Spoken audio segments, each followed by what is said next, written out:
Hey guys, how's it going? My name is Will. I'm also known as the blockchain broker, and I'm super excited to be here with this awesome influencer. Xali Crypto. Nice to meet you guys. I don't know where you stay, but nice to meet you. Same. So today we're super pumped. We're here in the heart of Dubai, and I think you have some questions to ask about the blockchain space and what we're doing here. I mean, I do have some questions regarding you, what you're doing, etc. But we can start maybe by presenting yourself and say what are you doing in Dubai exactly? Since Yeah, when are you here? I mean, I'm a huge fan of Dubai. I think there's so many opportunities in this space for up and coming entrepreneurs. The environment is very fertile soil for the seeds of entrepreneurship to grow. And I would suggest a lot of people, if you haven't been, to come check it out, see it firsthand. Join the communities because the connections and friends that I made here are the most valuable things that I have. A little bit about me. I grew up in New York City and I started out in real estate, which is kind of a crazy story. So I didn't know much about blockchain and I didn't know how to code back then, or I didn't know have any tech skills.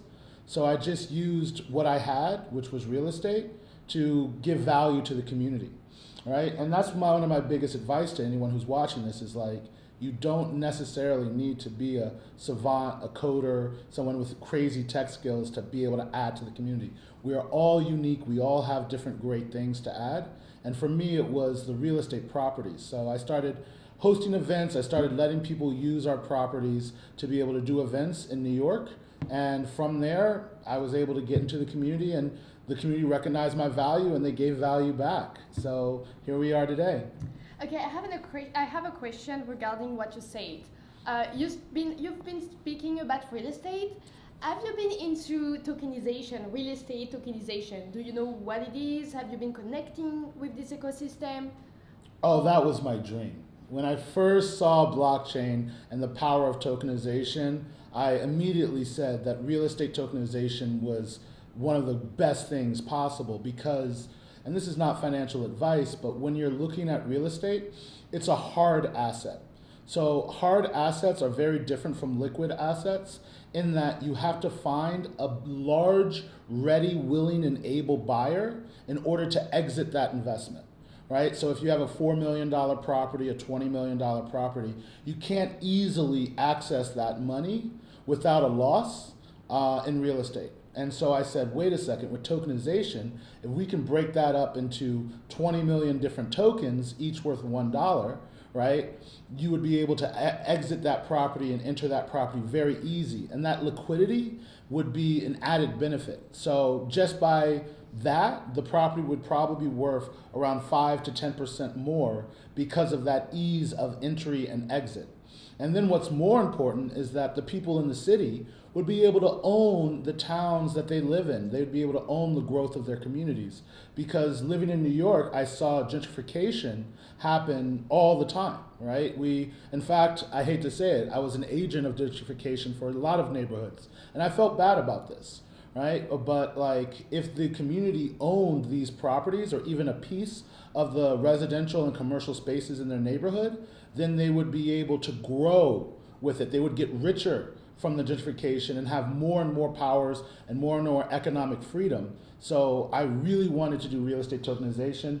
However, real estate is a phenomenal asset class and it's absolutely a security defined by the SEC. So as an American, real estate tokenization is kind of difficult for us to perform without having hundreds of millions of dollars and being a very large real estate conglomerate that has already gotten a REIT. So that's the reason why I haven't been able to perform it yet, but I tried very, very hard to do real estate tokenization. However, I think on the international scene, it is far more wide open, especially here in Dubai. I see a lot of people trying to do it here, and the laws and the conditions are well more supportive than it is in the United States. So maybe we can try it out with a nice big villa on the beach in That could Dubai. be so nice because the real estate market actually in Dubai it's so much bigger, I think, in my opinion, than the one in United States or France. Like I mean, the rentability and everything is very interesting here. Like it's a new market with a lot of opportunities. So yeah, we might think about something like that. This can I be cool. personally would love to own properties and land here in Dubai. I think that it is growing. This is not financial advice, but I really love real estate investment and investing. I don't necessarily think it's at the level of New York or Miami yet, but it will be, which is why you should probably get in before that happens, you know? I mean, yeah, but I think it's still like an opportunity. Dubai is growing, it's a big city, the country is moving up, so yeah. And there's something about what you say that have been very interesting, and I want your thoughts about that. You've been speaking about like more or less the regulation in real estate and how difficult it can be to have your own structure. So we are hearing a lot of things recently about the SEC, about what they are trying to do, About the what? The SEC? Oh my god. Oh, this the is- SEC. S- Let's go. Okay. SEC, yeah, sorry. My mind was going other places. Yeah, the same. Okay, yeah, the SEC. So, what are your thoughts about that? Is regulation a good thing to have? Is the SEC doing like the right thing, or is it something that can be very bad for the crypto markets? So, fortunately and unfortunately for Americans, we invented the modern financial system, right? So, we've had the stock exchange prior to almost everyone else, and we've had a lot of bad players come through it and fool investors and do all these things for dozens and dozens and dozens of years, maybe even hundreds of years, right? So there's a lot of laws that arose to try to protect investors and try to protect the people from scammers and all these different things that you see in the marketplace. And this is a double-edged sword because it's really good for investors to be protected and for us to know that when we do buy a security that we have all of the right information that we need to make these kinds of financial decisions. But on the other hand, it does limit the amount of opportunities that an investor is able to look at. I personally believe go big or go home, you know, no risk, no reward, right? So like I'm a big fan of maybe lowering the bar of regulations, lowering that and allowing people who want to invest to lose their money, right? Like I don't necessarily think that they are babies that need to be told what to do with their money. I think that if you're willing to put your money into something, my mother always told me, as soon as you hand your money to anybody, it could be a lawyer, it could be a bank, it could be anyone, it's not in your hands anymore, it could go away forever. So investor beware, do your own research, all of these things. But I do like the idea that, you know, when you do shop on the New York Stock Exchange, you know that when you buy a share of Tesla, that it's actually from the Tesla company, and that if someone didn't do that, that's a huge crime, and you will be protected. There's a lot of insurance, all these different things to try to help protect the investment culture. And it's a little tough for the blockchain world to be able to understand all of this, and there's a lot of entrenched players who already have built all the licenses, all the regulations. They're already in bed with the SEC, and they don't necessarily want you joining their bedroom. So like, it's a double-edged sword. But ultimately, I think that, and I know this is a crazy idea, but I think that the SEC needs to understand the internet a lot more. And they need to understand the globalism a lot more. The fact that we're dealing with an entire, like when we release a new token or when we release a new NFT or a new financial product online, we're not just talking to American investors, we're talking to investors all over the world. And hopefully they can create two forms of regulation. One where when we're selling to American investors, and another where we're selling to foreign investors. So I really hope that the SEC will allow Americans to create financial products that foreign investors can put their money in that are less regulated, because the SEC is not designed to protect foreign money. They're only designed to protect American investors. So hopefully there can be some sort of way that Americans can get in on the fun, can get in all the cool things that are going on while protecting the American money and the American investment system. And you know what? I think that before talking about investments, we should talk also about money, because like the crypto have been created especially to be another financial system and to be like another innovative financial system that will fight the current financial system because it's failing for them, for the crypto anarchists, etc. Let's not say that it's a fight, right? Because to be honest, if it was a fight, we would lose immediately, right? There are over $350 trillion inside the current financial system, and there's about 1 trillion, maybe a trillion and a half in all of crypto, right? So we're a tiny little baby, a tiny little speck in the pool here, but it's very powerful. We're a very powerful seed, and I think that we can complement the financial system because let's be honest, right? Like the amount of money in the world doesn't represent all of the assets in the world. So you mentioned real estate before. Yeah. There's more real estate than money, right? And let me explain a little bit. If you had every euro that was ever printed, and you had every US dollar that was ever printed, and every yuan, and every ruble, and every dirham that was ever printed, you could not buy all of the land in the world. There's way more real estate value than there is money.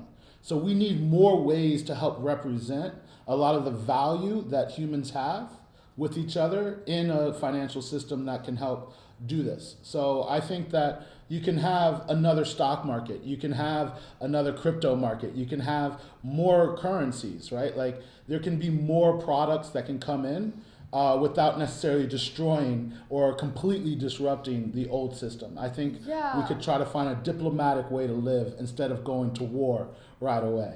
I mean, I understand your point of view, but I'm just like trying to figure out why Bitcoin have been created at the first place, and it has been created just after the subprime crisis, and it was just an answer to it. So maybe not fighting, but just give people another options to do whatever they want with their money.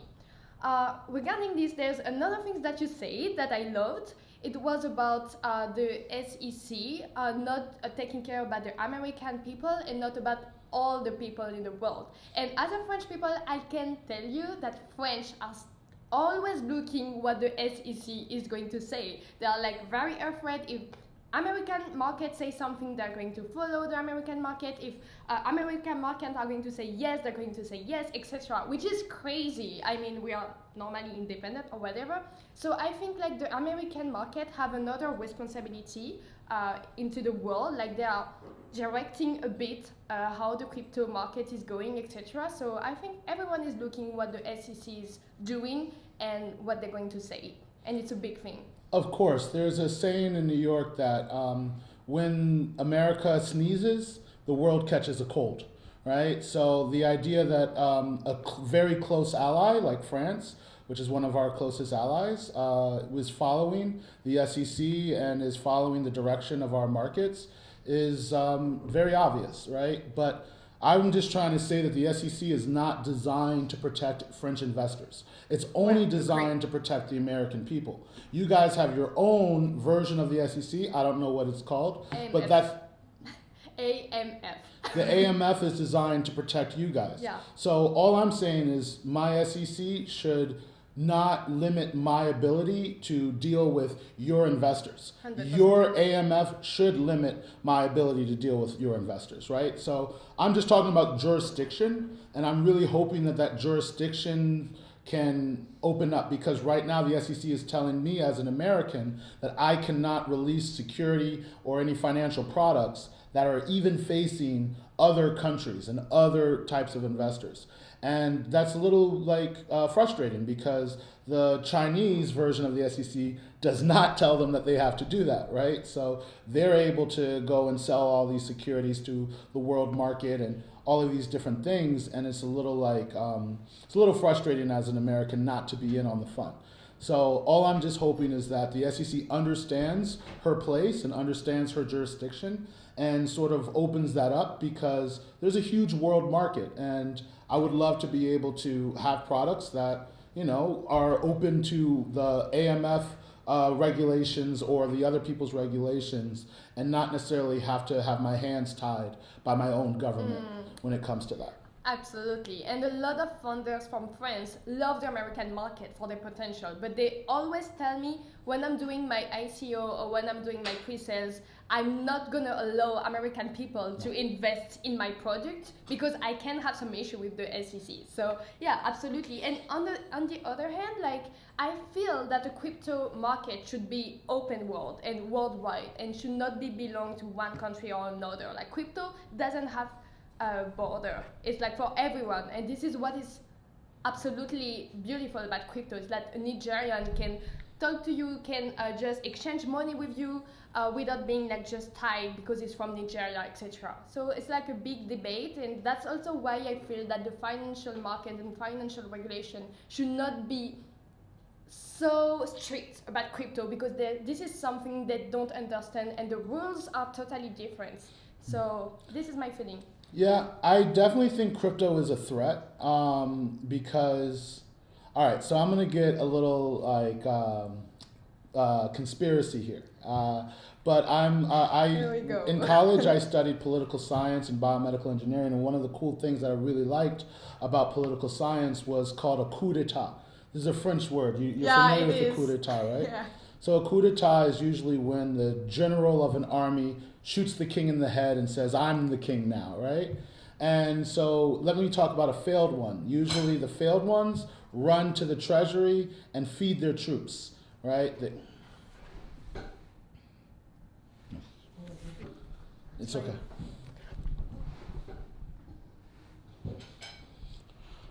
So I would love to talk about a coup d'etat, right? So what happens in a coup d'etat is when the general shoots the king in the head and says, I'm the king now. And a failed coup d'etat usually occurs when he runs to the banks and runs to the treasury, takes all the money, takes all the gold, and feeds his troops. Because during the big feast, there's chaos, right? And another troop kills that general and says, I'm the king, and then another guy kills him, and then before you know it, there's no one who's really running the area. Now, in a successful coup d'etat, the first thing that they run to is the radio. They run to the radio and they tell the people, hey, the king has been stealing from you the whole time. You're going to have a better life with the new regime. It puts out the propaganda of the new king. Then the second thing they do is they go take photos. They go take photos of themselves, all of their favorite people, and they put it on the money. And then the third thing they do, they find all the rich people in the country and they give them a lot of that new money. And they say, and as soon as the rich people who control the businesses, who control the economies, all of that, as soon as they take the new money, the coup is complete, long live the new king. And I believe that the internet is performing this coup of every single country in the world. So the first thing the internet did was run to the radio. It controls all of the media. Right? All of the media is now online. It's all controlled by the internet. They control what you see, what you read, far more than any propaganda put out by any government. Right? So you can watch the news if you want, but most of your information is going to come from the internet. The second thing that they're doing right now is putting out all these cryptos. These are native currencies to themselves. They're not using any fiat. They're not using the old money. They're putting out their new money. And right now, they're talking to awesome founders like you and me, and they're saying, hey, work for these digitally native companies, start up a digital native company, get paid in crypto, and you'll be richer than if you worked in fiat. And so once you start seeing a lot of large crypto companies, a lot of large crypto or blockchain-based things, then before you know it, your passport and your bank account will be far less important than what NFTs you hold, what DAOs you're a part of, and what's in your crypto wallet. And that's what I think is happening with the internet. I think it's a massive coup, and I think that the whole world should be concerned about it or should understand what's going on. And I, for one, am super excited about it, and I really want to be a part of that future because it allows us to be a global species, which is considered a tier 1 species. And once we become global species and global things, we can start doing bigger and bigger things, like trying to go to other planets or all these huge goals that we'll have, right? Okay, but my question, who owns internet? Who owns the cryptocurrency? Because you've been speaking about the coup d'etat, which means that there is someone behind that. So my question is, who is it?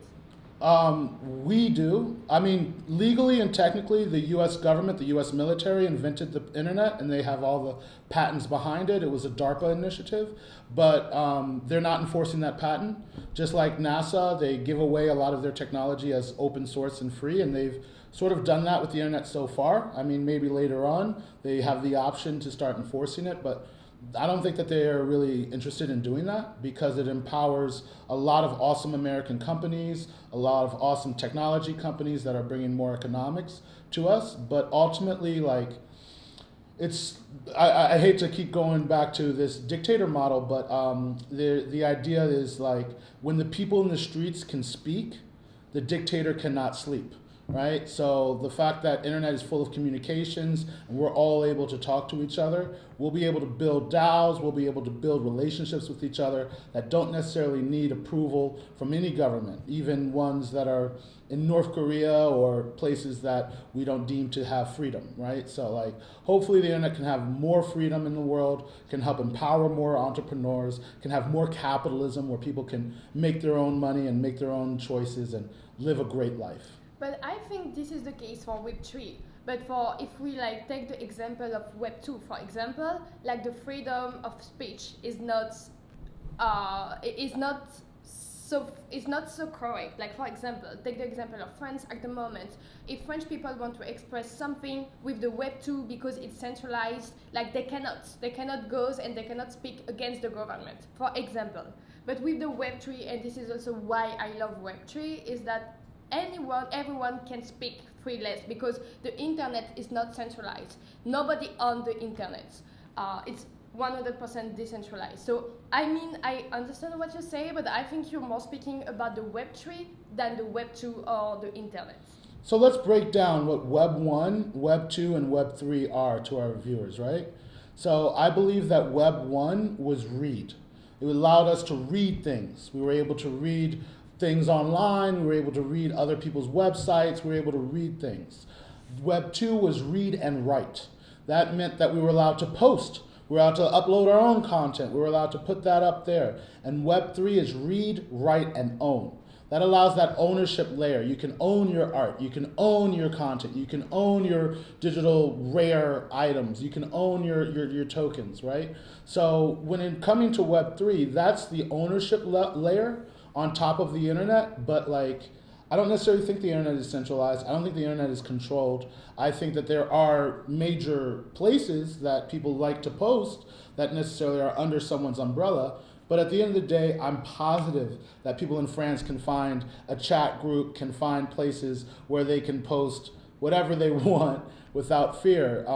But hopefully, doesn't France have freedom of speech inside of their government, or is that a right that you guys have? I'm sorry, I'm an American, so I usually take that for granted. For granted. Like, I mean, French people, like the French government, love to say that we are allowed to say whatever we want, but Awesome. in reality, it's not the truth. Like, for example, currently there's a lot of fight in France. I don't know if you have seen this in the news, but yeah, a lot of people are angry. And if you try to They shot a child, right? Yeah, it's terrible. But I'm not here to speak about politics. This is not my role. I'm against police brutality. So. As well, but this is not like about speaking about politics because this is a politics subject. It's about to speak about how French people can react to this news. And currently, you cannot post like so many stuff on the internet. For example, on Twitter, they are blocking you every video you're posting if they think that is too violent. If you want to speak or if you want to threat someone on the internet, you are not allowed to. So they are just putting some rules, which is. I mean, I understand why they're putting some rules, but on the other hand, shouldn't internet be a free space, like where everyone can allow us to speak and where everyone can just, have the right to say whatever he wants, even if someone is not agree? I know in America it's very important and you are allowed to say a lot of things. But trust me, in France, if we was like able to, if we want to say like maybe just the half of what American people can say, it should be amazing. Like, we are not allowed to say a lot of things. I mean, look, freedom of speech is great, but the right to bear arms backs up our freedom of speech, right? So in France, you guys have strong gun control, right? The people are not able to own guns in their own home, and they're not able to be weapons trained. And so the idea that the government can easily silence you or do all these things when you don't have the ability to protect your family and protect yourself against a foreign threat is very easy for them to do. Exactly. So in America, when they try to limit a lot of people's speech or when people protest, it's a very different situation in some areas because the police and all these other people know that the people could be legally armed and they could all have their own permits and everything. And they approach the scenario very differently. But what I would like to point out is the difference in protest. Like when I was a child, protests used to happen maybe in one city or in one area where people were angry about it. Now it seems like the protest happens in every city about the same thing on the same day. And that level of organization and that level of ability to get the people rallying together is a product of the internet completely. And so I think that that's a new tool that the people have to be able to push back against their government. And I think the internet's big. It just got started, and it's going to take. There's no way a government can control it. Like it's uncontrollable.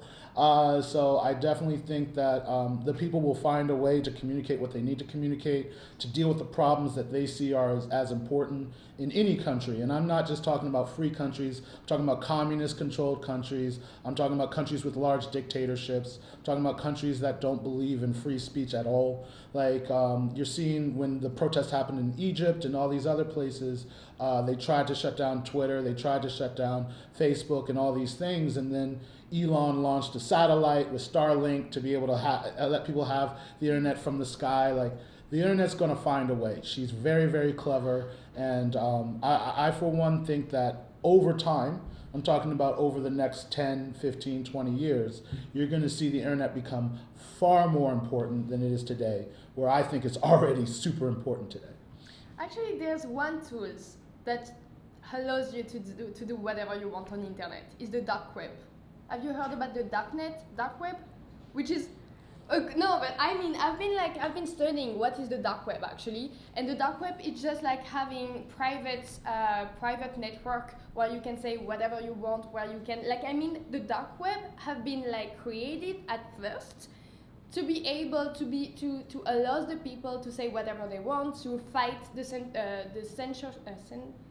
How do you say censure? Centralized government. Yeah, etc. So this is a great tool. And I know a lot of people know the dark web because of some bad stuff. But at the beginning, a lot of bad stuff. But it has been known for that. But actually, the dark web have been created just to fight like the government censorship. Have been created to be able to protect your private life. So there's a lot of things that you maybe and probably don't know about the dark web, but you should look at it because it's very interesting. And it has been created by the CIA, actually. SAA. CIA? I think it uses a lot of security measures that the CIA uses, but I would not be so confident in the fact that your actions in the dark web are actually private. We know that the founders of the Silk Road were arrested. We know that a lot of the different people who dealt with the dark web were arrested. The thing about blockchain is that the ledger is very, very public. In fact, it's far more public than cash, right? So the best thing to use if you're a criminal is cash, not crypto. Yeah, exactly. And so that's what I would say is like be very careful when you go to the dark web. Not just be careful of your computer being hacked or be careful of your crypto being stolen because there's a lot of hackers there. But also be careful of your actions, because a lot of people are going to see what you're doing there. And there's a lot of bad things on the dark web. No, but not so bad things because no. Yeah, I feel that you're worried about it. But trust me, I will send you my video about the dark web because I've been doing a whole video talking about the dark web, why it has been created. And actually, there's a lot of good stuff in the dark web, and not what you're thinking about. Like good stuff that help people to be free and speak freeless. Like exactly what we were speaking. Like the dark web have been used during the Egypt protestation just for them to be able to speak, thanks to the Tor network, etc. So you need to have a look at it. No, I can see it as a very useful tool. I totally think that exists. I'm just concerned telling viewers to be able to access it with their Tor browser and to be able to go to the dark web because, you have to be very, very vigilant. It's where a lot of the hackers and a lot of the different people live. And there's some pretty bad people in this world that use it. There's some bad things going on there, so be very careful with it. But what I would like to say is that a lot of people think that the internet was always just one entity when it was in fact two different entities, right? So we had the normal internet that everyone knows and uses, and then we had torrents, right, which was more of a decentralized file storage system. And so a lot of people don't understand that a lot of the technology behind BitTorrent is behind Bitcoin. You know, so when you probably downloaded illegal movies or music or whatever back in the 90s and early 2000s, you were using decentralized technology. And you could kind of feel the difference of it. That file that you were downloading wasn't stored on a central server. It was stored on multiple seeds, right? And you were able to pull from those seeds of all these different computers and pull your music and listen to the new Eminem album. And that's a good understanding of like how the decentralized system could be and how it could work and how it could be very powerful and useful for a lot of things, right? So I would encourage people to look at their own experience with the internet over time and see that there are multiple internets out there. But I think that there's a lot of power on the white web, right? On the normal internet, I think that there's a lot of powerful things that you can do with just free discussion, and there's a lot of ways to encrypt it, right? So you can use Signal, you can use all these different encryption. A lot of people say WhatsApp is very secure, to be able to organize and talk to each other, and I think that that is very, very powerful as well. But yeah, like I want to talk a little bit because you mentioned the 2008 financial crisis and how that could have been prevented, right? A lot of people think that financial crises are inevitable, right? That there's something that that it had to happen and that nothing really caused it. But the 2008 was unique in that it was directly caused by members in the financial system, right? I point the finger at the credit reporting agencies because it was their job to say whether or not an investment was good, medium, or bad, right? And so they were found taking money to say that bad investments were actually good, right? So if we can't trust the person that's supposed to report the credit worthiness of these investments, then the financial system can't be sustained. And when you read the white paper, Satoshi, he says, or she says, that the worst thing about the financial system is the fact that it requires so much trust of humans. And I would love to have what's considered a trustless system, right? I would like to say that we don't have that yet. You cannot trust, we don't have a trustless system in blockchain yet. But honestly, I think that we're going to try to move towards that over time. And I really hope that we can have a system in which any stranger that comes to you, anyone that comes to you, won't be able to hurt you, won't be able to take your assets, won't be able to take your money, because your money will be programmed in such a way that it will protect itself, it will come back to you, it will not allow itself to be in dangerous scenarios.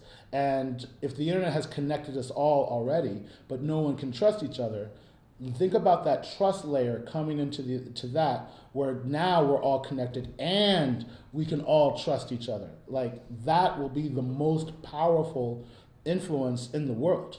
And I for one am super excited for the future where we have that programmable money, where we have all of these protections, and it's very common for people to do business with absolute strangers, knowing that these strangers can't take their bags, knowing that these strangers can't take all their assets, and knowing that they can only add value in order to be successful. I mean, this was a good speech. Yeah, what do you think of a trustless environment? Is this what you think that blockchain is moving towards, or do you think we're moving more towards speculation and helping people trade and get more financial freedom? I mean, I feel you're the optimistic guy and I'm the very pessimist girl, which I don't really like. But I mean, with what I can see from now, I feel that Bitcoin and cryptocurrencies are just like going to be a speculative financial assets, like other assets, like gold, like whatever.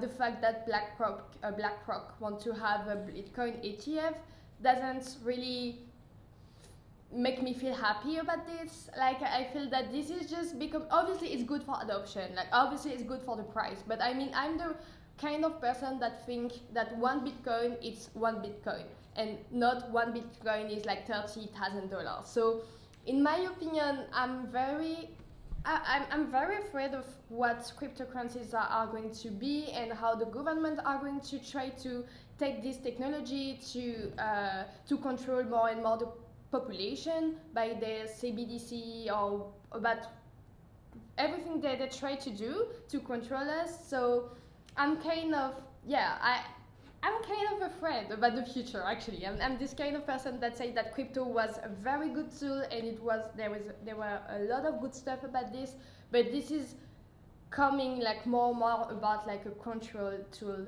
to control the population and see whatever they try to do, unless you use Monero. This is why I love Monero. Tell me a little bit more. Why do you love Monero? What's the benefits of using Monero? What are some cool use cases for it? Like, what do you love about Monero? I mean, at first I was a big fan of BTC, which I still am. Like I love BTC, I love Bitcoin, and I have actually only 4 crypto in my wallet. And the two biggest one are Bitcoin and Monero. And when I found out about Monero and the fact that you could be anonymous on the internet, I was like, wow, my God, this is such a powerful tool. In the future, because like a lot of people are thinking about Monero as a criminal crypto or whatever, because they think that being anonymous on internet is equal to being a criminal. But I'm not like this kind of a person to think this way. I'm like, okay, we are being controlled more and more by the data we are living on internet, because Bitcoin, if I just go on Binance and buy some Bitcoin, everyone will know what I've done with this Bitcoin. And let's say that in 10 years I'm not agree with the government, they will be able to trace everything I've been doing during the last 10 years, which is not okay if you're not agree with your government. So with Monero, I think this is the true one of the truest cryptocurrencies, just because you can really earn your money and nobody knows what you're doing with that. This is like the cash. And I'm using a lot of cash because I don't want the governments to know what I'm doing with my money, even though I'm doing like things totally fine. I'm not a criminal, whatever. But sometimes I feel like if you're not agree with the government, it can be very dangerous. I mean, in my country. Yeah, no, you shouldn't need a reason to have privacy. Right, so privacy is a right. It's not an option. Privacy is a human right. I agree.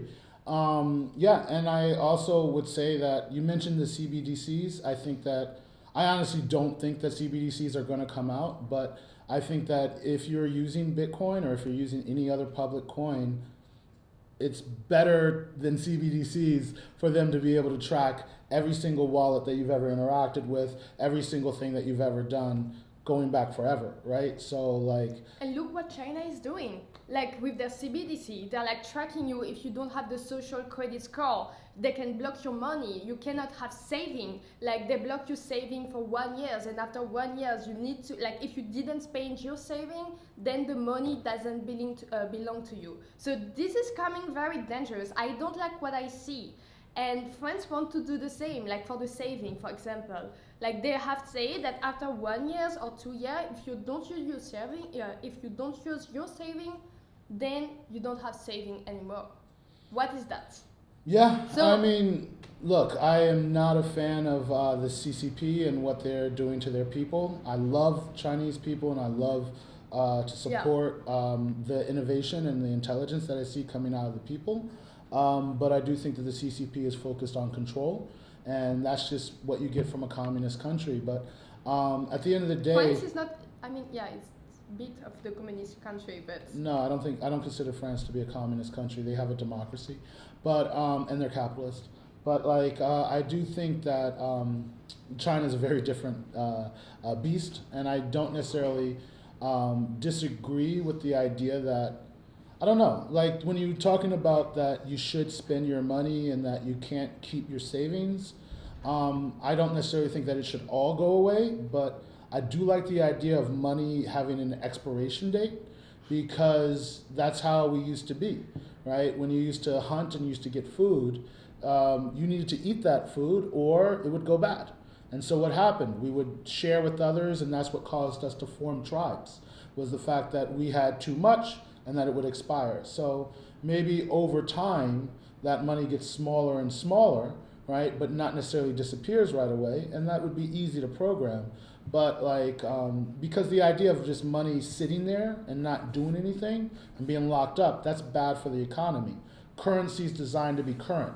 You should be investing in entrepreneurs, you should be investing in the stock market, you should be investing in businesses, things like that to make your country more powerful. If your money is just sitting in a bank vault and the bank isn't using it, or if the money is just sitting in a safe, then it causes stagnation. It doesn't allow your country to grow, right? So when you look at what's called the stock market, and then you look at what's called the bond market, you'll see that the bond market is huge. And you'll be like, whoa, that's just money being locked away. And actually, that's the main power of the Federal Reserve. A lot of people think that the Federal Reserve's power is to print money, but the Federal Reserve's main power is to control interest rates on the bond market, the Treasury bills most likely, right? So the idea that if the money is pulled out of circulation because it's just locked into 10-year, 15-year bonds, right, then that means that there's less currency in the system. And then when they lower the rates, more money leaves that and comes into our economy, right? And so obviously, in order to help us out of economic recessions or to help us out of these things, they try to unlock more money from the bond market into the stock market or into the investment market by doing this. And I think actually in a lot of places in Europe, they have negative interest rates, which I find which I find to be hilarious, that people are putting their money into a scenario where they know they're going to lose money no matter what, rather than to risk it in the American stock market or something like this. But yeah, I don't necessarily think that you should own all of your money forever and be able to lock it up and no one can ever access it or things like that. Like, the money isn't necessarily yours. It's your influence on the economy. It's your influence on others, right? So for example, you can't just burn your own money. It's a crime, right? Like, all of these different things is because you didn't, the government owns your fiat. So that's just my thought, is render unto Caesar that which is Caesar's, right? If you don't want to believe in this, put it into gold, put it into silver, put it into diamonds, put it into crypto, put it into all these things. This is not financial advice, but if you're using their money, you're going to have to play by their rules, right? And yeah, that's just some of my thoughts on there. I know that it's not necessarily the revolutionary thought, but I do think that we need more currency moving around our economies. And when you just see the amount of money that's just sitting on the sidelines, it'll piss you off. When you see all these trillions of dollars that could be helping end world hunger, that could be helping people start their own companies, that could be helping making your country better, right? And it's just sitting there doing nothing. It makes me a little angry to see. So I want to encourage the rich people to use their money, and get it going. Rich people use their money. A lot of rich people just store it and they hide it. Okay, I 100% disagree with all what you say. Okay. I think we have different opinion about this. That's the fine. only thing I'm agree with is that if you want to have fiat, then that means that you're playing with the government rules, which is 100% right. I 100% agree with this, and this is why I'm using crypto, because I want to own and play with my own rules. Yeah, no, and I love that thought process, and I think the internet is going to have a great currencies, and I'm super bullish on crypto because I'm also bullish on AI. And I honestly think that people are making AI agents and AI autonomous agents, and I think that in a few years, these AI agents are going to outpopulate the human population, right? Because every person is probably going to make 50, 100, 200 different AI agents, and these AI agents are not going to go to a bank and try to open up a bank account and use fiat currency, right? These AI agents are going to use cryptocurrency and create their own wallets to be able to trade or do business with each other and all of this. So I think that once we have AI really popularized, crypto is going to be their currency. So being in there first and being in there before that huge utility and that huge demand is coming in, to me is very exciting. Another thing that I think is coming, is very powerful, is quantum computing, right? So right now when we compute, we're computing on and off bits. But quantum computing is computing on the smallest thing possible, right? Is computing on the quarks within the atoms, right? And so there's nothing smaller for us to compute on, and therefore it's the most powerful thing to render the environment, right? So it can literally recreate things from the atomic level to do scenarios and to do scenes with. And I think that blockchain and crypto are going to be a huge tool for quantum computing to be able to use, along with AI, to be able to use these currencies, to be able to interact with each other. And by then, we'll be programming our money on such a high level and such a sophisticated level that the use cases are going to be numerous. You know what I'm saying? So I love the revolutionary part of crypto. I love the idea that we get some financial freedom, but I think that the use cases of crypto are going to be well beyond it. And I think it's going to be, the main use case is that it's a native currency for electronics to use, right? So right now we're thinking about currency as people and us using it, but I think in the very near future, robots are going to need their own currencies. And I think that crypto is going to be something that they completely understand, whereas fiat is going to be something that they don't completely understand. So they're going to go towards crypto. Do you think robots will destroy us? Like, a lot of people are very afraid about AA because they think this will destroy humanity. Do you think All of humanity or some of humanity? No, all humanity. Like, a lot of people say, okay, there's 10% of chances that AA will destroy the whole humanity at some point. I definitely think there's going to be some bad actors who will use AI against others, right? There's going to be some bad actors who are going to use AI to exploit populations. There's going to be some bad actors who use AI to deep fake diplomatic discussions to cause wars. All of these things will be future problems that we're going to have to understand and deal with. But I also think that there's going to be good AI, right? So ultimately, I think the bad AI is going to go to war with the good AI. And I'm actually so proud of humanity. I think that we're overwhelmingly nice. You know, like, we have so much peace in the world compared to war in the world. We have so much happiness compared to depression in the world. And I tend to think that our machines will reflect that. So I tend to believe that the arc of time is going to lean towards good, but that doesn't necessarily mean that there won't be dark days within those good years. Okay, good. Well, we will see. I mean, I don't think we will actually see it. Maybe our children, or grandchildren. It's coming faster than you think. I think AI will be popularized within the next 5 to 6 years. It will be very, very popular. Yeah, but the war between AI, I think it will happen in a couple of years, like a couple of years. I don't think I will see a war of AI. Or I will be very, very old. I mean, we'll see. I think China has some very powerful AI. Already? And I think I think the reason why Elon Musk invested $100 million to create OpenAI was because he saw the threat of Chinese AI. He saw the technology that they had, and he said, this CCP government is going to use this AI against us. We need an open source version of AI from the Western world. OpenAI is not open source. It's This Facebook. This is not what I said it is. It became different, but Elon invested in OpenAI thinking that it was going to be open source, right? Sam Altman later changed it to a private company to get money from Microsoft, which I think maybe he should be sued for because he did still take Elon Musk's donation to make it open source and to make it a nonprofit. But that doesn't matter because we're able to see the technology and we're able to recreate our own learning language models, and the fact that OpenAI exists has pushed open source projects that are dealing in AI light years ahead, right? So we're able to learn from all this technology. I think trying to have proprietary technology is very stupid in the new world. I think open source methodologies are probably the smarter ones because at the end of the day, smart hackers, smart people will be able to break through almost any cybersecurity that you have protecting your code, and they'll be able to copy and paste that code very quickly. In fact, I'd love to talk about the rise of open source. Is that something that you're interested in? I mean, I am interested in open source and I believe in open source. I'm just like not a technical girl, but I believe in yes. I mean, in the future, I think and I truly believe that everything will be open source. And this is happening with the decentralization. We always coming back at it, like the decentralization, the Web3, and the open sources, which is the heart of it. So yeah, I believe we will have an open sources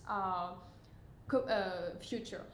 Yeah, I'm so proud of us for creating open source methodologies. Like, it is such a powerful thing and so different from how businesses used to do business. This is how we progress A as people. 100%, right? So the free sharing of ideas, the free sharing of technologies allows us to iterate faster, move faster, but more importantly, it's adding to the social good, the common good of the people. People are spending hundreds of millions of dollars working years to build technologies that they then post for free on GitHub for you guys to copy and paste and deploy, right? So look at Uniswap, right? Uniswap was amazing. It took a lot of time and a lot of effort from teams of developers to build Uniswap. And then once they built it, they put it out, and someone came along, copied it, put it on BSC, called it Sushi Swap, and then they monetized it for millions and millions of dollars off of the back of Uniswap. And then Uniswap worked even harder, and they made Uniswap version 2, and within, I think, an hour and a half, they made SushiSwap version 2, which was another copy and paste of Uniswap, right? So the idea that Uniswap doesn't care that another company is making dozens of millions, maybe even hundreds of millions. I don't know how much SushiSwap made, but it's a lot of money that they're making from their core technology, is a super powerful methodology and a very selfless one. It's as if Jesus or some prophet who is all loving and all kind is helping us here. Like, it's not necessarily a capitalist mindset. So I'm very, very excited about the rise of open source methodologies, and it's surprising to me, honestly, because we didn't used to like have these kinds of thought processes. And I really think that it is behind the decentralization movement, is the idea that almost every blockchain company has to be open source, right? Because the ledgers are public. Most of the ledgers, not Monero, but the ledgers are public, right? So if you upload your dApp and you upload your code, that code is transparent. Someone else can just copy that smart contract, jump into ETH Remix, deploy it, and now they have that technology. They can change the logo to their brand, and they can do it. And we encourage that. We encourage you to try it. And in fact, once I became a software engineer, I thought, whoa, wait a second, open source, like, it's just a saying, right? But no, I would go and I would take people's code, and then I would hit them up in Discord and ask them how to steal their code better. And their developers would be like, here's how, you can do it this way, and you can use it in this way. Oh, you want to change our logo? You can change it right here. Here's the place that you can do it. And they were so encouraging, my jaw was dropped, because I know that these guys cost hundreds of dollars an hour to hire, maybe even thousands of dollars an hour to hire. They're geniuses, and they're taking their time to help someone else take their core technology and use it for their own commercial gain, for their own profitable gain. But yeah, I would suggest you guys to check out MIT Open Source. That is the highest level of open source. It means that you can take their code, you can commercialize it, you do not have to attribute them, you do not have to say that where you got the code from. It's really powerful, guys, and I would definitely suggest, even early on, junior devs, even people who are just interested in devs, find a simple open source repository and launch it. One of the best repos for open source technology is called Open Zeppelin. Okay, I didn't know that. Open Zeppelin has every smart contract that you need on Ethereum. And the thing is about smart contracts is we would rather you steal the open source smart contracts than to write your own, because with blockchain, as you know, everything you push to chain will be there forever.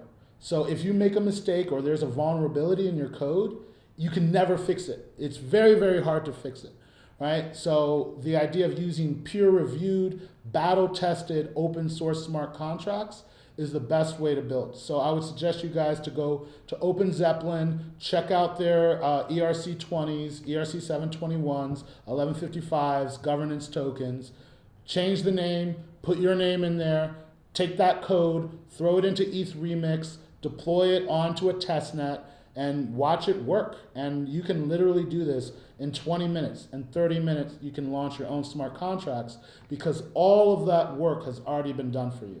And that's the welcoming nature of blockchain, and that's one of the things that I'm most excited about is the open source movement because it goes beyond blockchain, right? Even Microsoft said that all of their technology is now open source.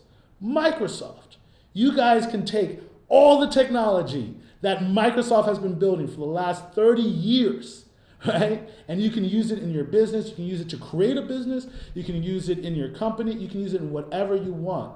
And they won't sue you, and that is a huge deal. And they just announced it a few years ago when they purchased GitHub. But before that, they were very protective of their code. And now they're open source with it. So because they needed to, because the world is changing. The world is changing, but there's still a lot of companies that don't do it this way.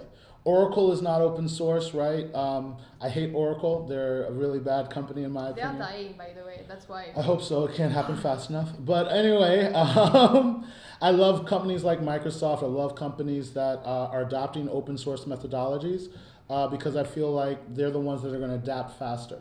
Remember, Darwin said it's not the smartest, it's not the strongest who survive, it's the ones that adapt to change most quickly. So be like water, be flexible with your methods, be hard, fast with your goals. Set your goals, but be flexible how you get there.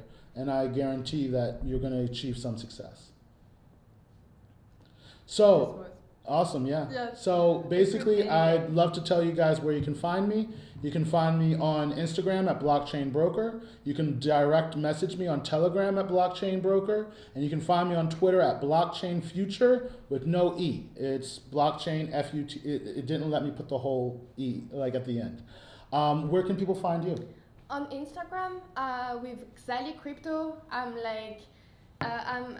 do one video per day is about finance, Web3, and AA, and you can find me as well on Twitter where I'm very active and I'm speaking about privacy and all the stuff we've been speaking about in Monero, so it's the same xali Crypto.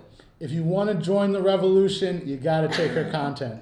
She is ready it's Bastille Day with this girl, she's ready to go hard, and I really support that mindset. I know that I seem more conservative, but I'm really not. I just am very excited about the whole space completely, and I think that we can work together with the big institutions a bit. We can use them because I honestly believe they don't know what they're playing with. I think that they can make an ETF for Bitcoin, and they think that they can do all these things and control it, but it's Pandora's box that they're opening. One last thing I'd like to say to you guys is thank you so much for following us.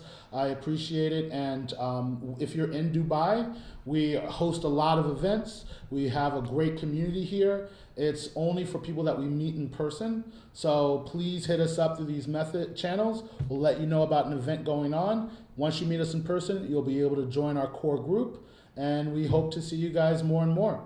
I love you all. Thank you. Take care. Wow. Let's go. One